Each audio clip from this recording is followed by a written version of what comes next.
안녕하세요. 투자는 과학이다. 아빠 최일입니다. 투자는 재미난 놀이다. 아들 현우입니다. 코스피가 2,400에서 2,000까지 폭락을 거듭하면서 떨어집니다. 그 다음에 다시 2,000부터 2,100까지는 하루 만에 폭등에 성공합니다. 왜 이렇게 폭등 폭락 주식시장에 이런 일이 자주 일어나나요?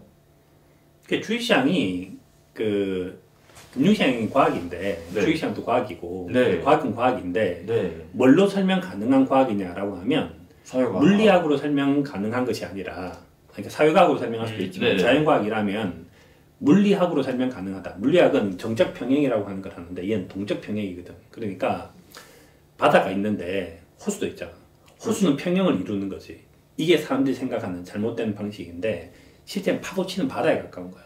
그러니까 동쪽으로 평형을 이루는 것들이지. 그래서 하나의 규정이 있는 게 아니라. 그렇지. 그래서 물리학으로 보자라고 하면 정적 평행이라고 하면 동적 평행에 가까운 거고 물리학으로 설명하는 것보다는 생물학이나 화학으로 설명하는 게 좋은데 기업을 설명하기는 화학이 좋아. 화학이요? 진화를 하는 거지. 진화를 하는데 경영을 잘하게 되면 1 더하기 1을 5, 10, 100 이렇게 만들 수 있는 거야.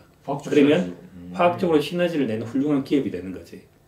그 다음에 회사가 경영을 못하면 10 더하기 10을 2로 만들 수도 있고 제로로 만들 수도 있다고. 그럼 그거는 기업이 진화에 실패를 한 거지. 망했고 어떻게. 그 다음 조직에 있는 사람들의 힘을 제대로 쓰지 못한 거고. 그래서 기업이라든지 기업을 경영을 하든 국가를 경영하는 류의 것들은 화학으로 봐야 되는 것 같아. 그러면 그 화학적인 작용을 바라보는 사람들이 있을 거 아니야. 이렇게 주식시장에서 저 기업을 사겠다, 저 기업을 팔겠다, 이 나라가 좋다, 저 나라가 나쁘다. 그건 생물학으로 봐야 되는 거지. 생물도 이제 진화를 하는 것들인데 생물학이라고 하는 류의 것들은 이제 어떻게 이제 만들어지는 류의 것들하면 이제 어느 한 종이 급속도로 커지기도 하고 어느 하나의 종이 사라지기도 하는 거잖아. 이렇게 뭐 공룡이 사라졌듯이 어떤 사건이 있어서 그렇게 사라지는 거고. 그다음 이걸 좀 더 쉽게 설명하는 것 중에서 아빠가 옛날에 본 책은 그런 게 있었는데 이제 예를 들어서 이제 여기가 이만큼 이제 해운대인 거야. 네. 해운대에 편의점이 들어서는 거야. 그럼 첫 번째 편의점 당연히 어디 들어서겠어? 사람이 가장 많은 중앙? 당연히 중앙에 들어서지. 그래야지 사람들이 커버리지가 제일 크니까. 두 번째 어디 들어서겠어? 중앙 옆에요. 여기 들어설 수밖에 없다는 거야. 만약에 애초에 처음부터 두 개가 들어서면 이렇게 들어섰겠지. 근데 처음에 들어서고 두 번째 들어서는 거야. 여기 들어서고 세 번째 여기 들어서고 네 번째 여기 들어서는 거지. 그러니까 여기서 뭐가 일어나는가 하면 집단적으로 같이 이제 여기서 이제 크게 폭증을 하는 거야.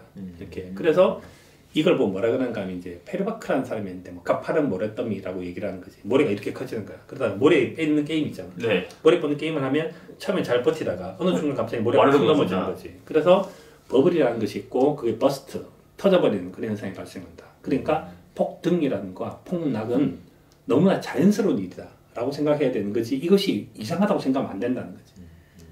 내추럴하다 이게. 근데 이게 맨 처음 얘기할 때 투자는 과학이다 이러면서 시작하잖아요. 근데 투자가 과학이다면 이게 제일 중요한 것 같아요. 과연 폭등 폭락을 통해 흔히 얘기하는 과학적으로 만들어진 그 평균치에 근접하게 되나요? 평균에 근접하지. 이게 평균에 근접하는 것도 되게 재밌는 일인데 예전에 이제 어떤 실험이 있었던 거 이런 실험이 있었던 거야. 뭐 그런 류의 실험은 되게 많은데 이제 네. 대중이 똑똑하다, 대중은 훌륭하다는 걸 증명한 건데 대중은 되게 다양한 대중이 있잖아. 그렇죠. 다양한 대중이. 그래서 뭐 이제 어느 대학에서 그 대학 이름 잊어버렸는데 하여튼 굉장히 똑똑한 애들이 모여 있는 거야. 그 똑똑한 애들을 모아놓고 의사결정하는 실험을 딱 던지는 거야. 답을 내보시오. 그리고 바깥에 하고 랜덤으로 사람들 100명을 모아와. 그 100명한테 회의를 해서 답을 내는 거지. 누가 더 좋은 답을 내느냐. 랜덤한 100명이 더 좋은 답을 내더라 이거지. 이건 되게 놀라운 통찰인 건데 사람들이 생각할 때 이렇게 생각하는 거야. 그래서 뭐 아빠도 이제 이렇게 강의를 하면 사람들이 우리나라 기술적 분석가들이 많으니까 그렇죠. 기술적 분석을 하게 되면 이제 손절매 한도를 정하고 그 다음 기술적 분석을 하게 되면 인디케이터가 바뀔 거 아닌가. 그렇죠. 그러면 매도가 매도를 부르고 매도가 매도를 부르고 매도가 매도를 부르면 그럼 도대체 언제 올랐으냐. 그러니까 기술적 분석가가 많기 때문에 폭등과 폭락이 발생한다고 생각하는 사람도 있는 거야. 실제로 전혀 그렇지 않지. 그렇지 않나요? 아까 얘기했듯이 시장에 다양한 사람들이 존재할 때 오히려 더 좋아지는데 시장에 모든 사람이 똑같은 편의점을 갈 때 문제라는 거지. 그러니까 뭐가 제일 문제인가 하면 그러니까 2017년도에는 사람들이 다 시장이 나쁘다 그랬어. 시장 올랐고 2018년 다 좋다 그랬어. 그러니까 시장이 빠졌고. 그러니까 모든 사람들이 단일한 모형을 가질 때 그게 훨씬 더 불안하다는 거지 실제로. 그러니까 시장에서는 다양하면 문제가 안 돼. 똑같이 한쪽을 편향되기 때문에 문제가 터지는 거야.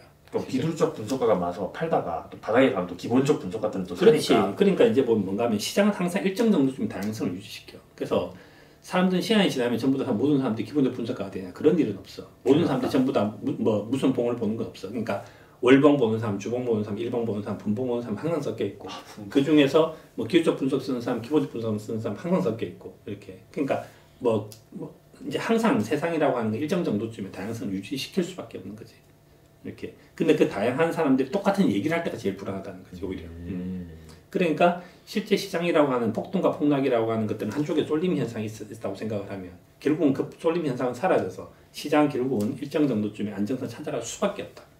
이렇게 다만 시간이 걸릴 뿐인 거지. 아니 근데 그러면 이렇게 주식시장이 뭐 이렇게 파도 치는 바다와 같다면 그리고 결국에 폭등과 폭락을 통해 평균을 찾아간다면 그 폭등, 폭락 이런 단어 좀 안 썼으면 좋겠어요. 그러니까 폭등이라고 너 왜 아직도 안 샀어? 이러는 것 같고 폭락이라고 너 아직도 안 팔았어? 이렇게 얘기하는 것 같단 말이에요. 그 진짜 좋은 말인 것 같은데 네. 사실 보면 뭐가 있냐면 사람들한테 그러니까 언론이라고 얘기를 하거나 그 다음에 이제 이런 데서는 뭘 하는가 하면 사람들한테 일정 정도 좀 푸시를 하는 게 있는 거지.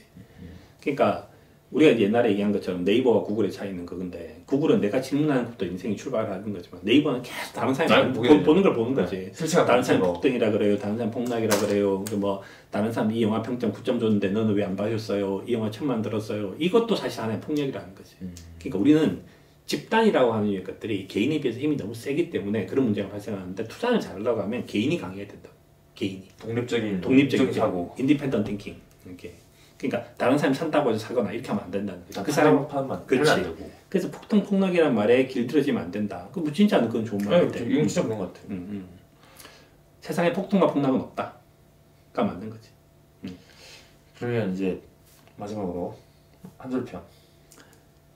한 줄 평을 하면 이거는 한 줄 평은 이겁니다. 그 투자라고 얘기를 하는 것이 이제 우리가 지금까지 과학에 대한 얘기를 계속하고 있으니까 지구와 태양이 어느 위치에 있냐에 따라서 이제 봄, 여름, 가을, 겨울이 있는 거죠. 그럼 여름이라고 하는 것은 태풍이 불고 겨울이 되면 춥습니다. 그래서 이 계절이 움직이는 것들을 이해를 해야지 여름이 영원히 여름이 아니고 겨울이 영원히 겨울이 아니다라는 겁니다. 한 줄이 아닌데요. 한 줄 평, 여름은 영원히 여름이 영원하지 않고 겨울도 영원하지 않다로 하겠습니다. 감사합니다. 그럼 다음 주에 또 재미난 주제가 생기면 들고 오도록 하겠습니다.